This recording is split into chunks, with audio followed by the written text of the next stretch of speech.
Mohon maaf Ustaz mengganggu, saya ingin mengajukan pertanyaan mengenai syarat sah salat Jumat itu apa saja beserta dalilnya. Karena beberapa saat yang lalu saya mendengar Ustaz di sini berkata, salat Jumat harus ada 40 orang pintar minimal. Jadi kalau tidak memenuhi syarat itu maka tidak sah salat Jumatnya. Setahu saya ada memang yang menyebutkan 40 tapi nggak pakai pintar. Ya. Ukuran pintar itu bisa relatif nanti ya. Masya Allah. Kenapa nggak salat Jumat? Saya tidak pintar Pak. Masya Allah. Waduh, nih repot. Ayo bismillah, kembalikan ke sini dulu. Taib. Apakah untuk salat Jumat bisa dianggap sah kalau kemudian makmumnya atau peserta Jumatnya mesti berjumlah 40? Di sini ada 3 pendapat dari para ulama. Pendapat pertama kalangan ulama Hanafiyah. Taib, dalam kalangan ulama Hanafiyah berpendapat bahwa berdasarkan keterangan ayat Al-Quran, juga keterangan hadis-hadis Nabi SAW dalam riwayat yang valid, menunjukkan tidak ada syarat khusus jumlah bilangan untuk Jumat, kecuali syarat yang menjadikan sah berjamaah, yaitu ada imam, ada makmum. Dari mana kemudian itu diperoleh? Pertama, panggilan kemudian untuk menunaikan ibadah Jumat, itu panggilan umum menunjuk jamaah, tidak membatasi jumlah jamaahnya. Quran surah ke-62 Al-Jumu'ah ayat ke-9 paling kiri sebelah atas. Perhatikan kalimatnya. Ya ayyuhalladzina amanu. Hei orang-orang yang telah menyatakan dirinya beriman. Menggunakan alladzina, orang-orang yang. Baik bentuknya, bentuk jama' umum, jamaah. Alladzin disebutkan 1080 kali dalam Al-Quran. Menunjuk banyak jamaah. Idza nudiya lis-salati min yaumil jumu'ati fas'au ila dzikrillah. Jika diseru untuk menunaikan salat di hari Jumat, bergegaslah untuk zikir kepada Allah. Kalimat bergegas menggunakan kata fas'au. Fas'au bentuknya jama'. Jadi kalau sepanjang ada bentuk jama', maka pada saat itulah sah Jumat ditunaikan. Nah, berapa bentuk jama' dalam batasan hukum Islam? Dalam bahasa Arab, bentuk jama' itu disebutkan jika lebih daripada 2. Jadi jama'. 1 mufrad, 2 mutsanna, 3 jama'. Tapi dalam pengertian syariat, dalam praktek ibadah, disebut jama' itu bisa lebih daripada 1. 2 sudah jama'. Karena salat sah, syaratnya sah salat berjamaah, itu ada 2 orang. Makmum 1, kemudian imam 1. Imamnya di depan, makmum di belakang. Jadi kalau sudah ada 2 orang, maka sah salat berjamaah. Disebut jama'. Ingat ya, pengertian bahasa tidak harus sama dengan pengertian istilah. Jadi kalau Anda ingin membahas satu istilah, maka ta'rif bahasa dibawa kepada istilahnya. Sekarang bahasa akan dibawa kepada fikih. Fikih mensyaratkan syarat sah salat berjamaah itu jika ada minimal 2 orang. Imam 1, makmum 1. Jelas sampai sini? Maka dalam pendapat mazhab Hanafiyah menjelaskan sepanjang kemudian terpenuhi syarat berjamaah itu dengan unsur jamaahnya, maka sah dipandang Jumatnya. Misal, ya dalam satu tempat misalnya yang ada cuma 3 orang. Jamaah bukan? Jamaah. Kemudian misalnya 1 muadzin, 1 imam, 1 makmum. Jadi yang satu apa tugasnya? Khatib dan imam. Yang satu apa tugasnya? Muadzin. Satu lagi apa? Makmum. Masya Allah. Makmumnya ada 2, 1 muadzin. Apakah sah Jumatnya? Sah. Dalam pandangan mazhab Syafi'iyah. Meskipun memang tidak lazim. Kok ada orang Jumat cuma 3 orang, gitu kan? Nanti akan diikat dengan tempat. Yang kedua, pendapat ulama Malikiyah. Malikiyah berpendapat bahwa sah dipandang Jumatan itu jika minimal dalam tempat Jumatan itu ada 12 orang. Dari mana 12 orang ini? Pertama, keterangan Al-Quran memberikan isyarat di Quran surah ke-62 Al-Jumu'ah ayat yang ke-11-nya. Paling kiri di atas agak sedikit ke tengah, dikuatkan di hadis Muslim nomor hadis 863. Tayyib. Dikisahkan kemudian, wa idza ra'au tijaratan aw lahwan infaddu ilaiha wa tarakuka qa'ima. Qul ma indallahi khairum minal lahwi wa minat tijarah wallahu khairur raziqin. Tayyib. Wa idza ra'au tijaratan, maka tatkala orang-orang yang hadir di Jumat itu melihat kafilah dagang membawa barang dagangan baru.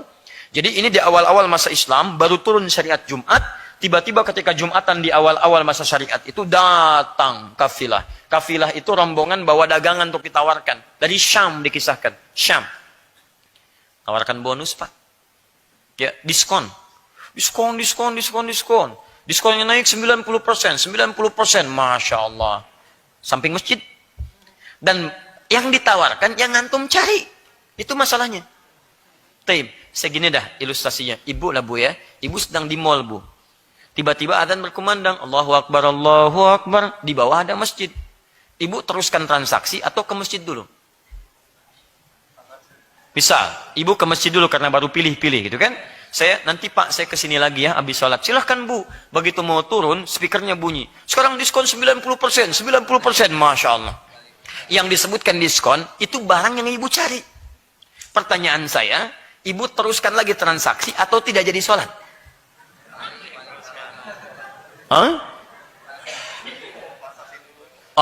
Itu tidak mudah di situ. Karena awal-awal tuh iman belum menguat.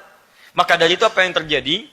Kemudian beberapa orang sahabat meninggalkan Nabi untuk mengejar diskon itu. 12 orang tinggallah di situ. Dari mana taunya 12 orang di hadis Muslim tadi? Nomor hadis 863. Maka ditinggalkan Nabi SAW, tersisa kisaran 12 orang. Ini tafsir ini sangat lumrah ditemukan di kitab-kitab tafsir. Termasuk silakan buka tafsir Al-Quranul Azim, karya Ibnu Katsir, ya rahimahullah. Antum akan temukan itu. Nah, ingat baik-baik ya kaidah ini. Perhatikan baik-baik. Jika dalam Al-Quran disebutkan kisah, dan di kisah itu orangnya tidak dirinci, detailnya tidak disebutkan. Kejadiannya kapan? Ini menunjukkan kejadian itu akan berulang di masa depan. Dengan tokoh-tokoh berbeda, dengan konteks yang tidak sama, tapi substansinya serupa. Maka Al-Quran ketika mengisahkan itu menunjuk dua hal. Padahal yang terjadi satu hal pada saat itu. Kata Quran, ada orang-orang yang ketika bersamaan dengan Jumat disibukkan oleh bisnis atau kegiatan yang tidak ada manfaatnya.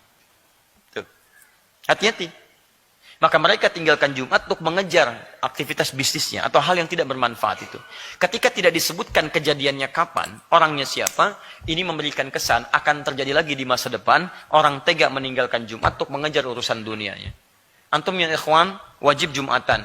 Begitu antum akan misalnya Jumatan di hari itu, tiba-tiba misalnya partner bisnis antum mengatakan, proyek kita akan ditandatangan di hari Jumat nanti. Jamnya persis jam Jumatan, jam 12 sampai jam 1.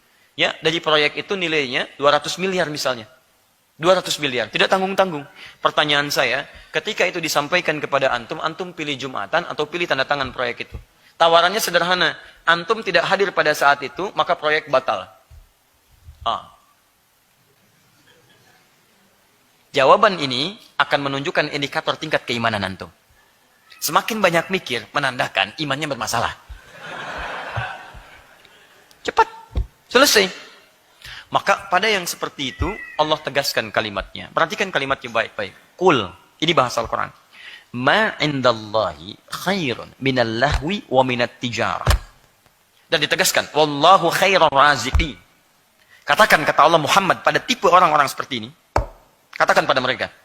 Apa yang telah Allah siapkan bagi orang yang cepat merespon seruan Allah, Allah akan siapkan yang lebih baik dibandingkan dengan yang dia kejar itu.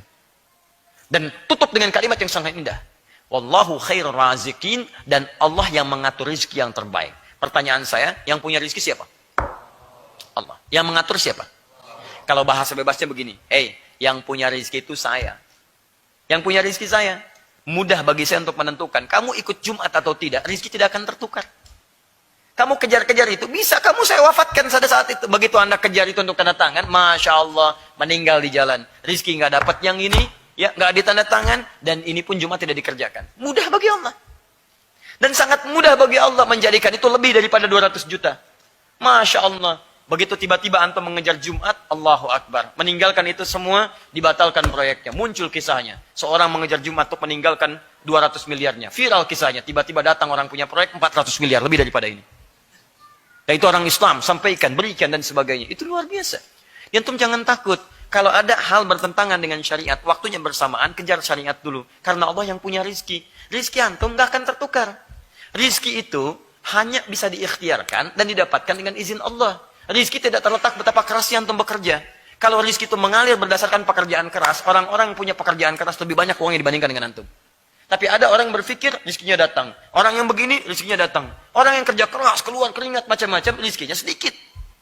Bukan masalah sedikit atau banyaknya. Tapi bagaimana rizki itu bisa bermasalah atau kehidupan antum. Di saran saya, antum jangan pernah gadaikan akhirat antum untuk kepentingan dunia antum. Karena Allah mudah kemudian menghentikan kehidupan antum bahkan sebelum antum mendapatinya. Dan tidak Anda mendapati keduanya. Anda tidak mendapati keduanya. Paham ya? Baik. Maka dalilnya di situ menunjukkan kesan 12 orang yang tinggal, kata mazhab Malikiyah, ini menunjukkan dianggap sah Jumatan dengan 12 orang di situ. Kemudian pendapat Imam Syafi'i, maksud Syafi'iyah dengan Hanabilah di Hambali, kemudian mensyaratkan jumlah 40 orang berdasarkan hadis riwayat dari Ka'ab di Abu Daud nomor hadis 1069. dengan jumlah 60 orang, dengan jumlah 40 orang. Tapi